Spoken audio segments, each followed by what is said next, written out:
vamos filmar a máquina. Olha, paralama de CRF 250, R$1.000 esse paralama. Aqui ó, pneu, vocês podem ver, a garra é importada, não acaba nunca. Aqui ó, tá vendo ó, marca em cima do cabo aqui ó, é NGR, não é NGK, é NGR, ó a vela, zerada. Olha, tá vendo? Aqui ó, repara, motor 300 cilindrada, original, o óleo aqui dentro também é original de quando veio o motor, novo. Filtro esportivo, tá vendo?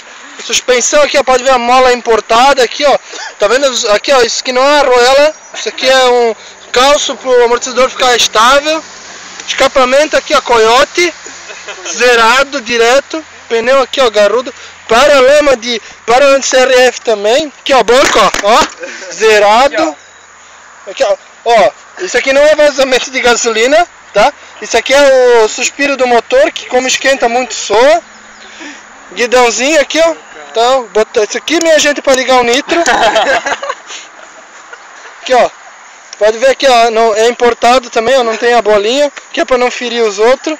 Simplesmente, aqui ó, aqui é o sistema de ignição aqui ó, aquele sistema de alta potência, fita isolante importada também, ó, aqui ó, mangueirinha novinha. Então, para vocês verem que a gente usa só coisa boa. Cara, né?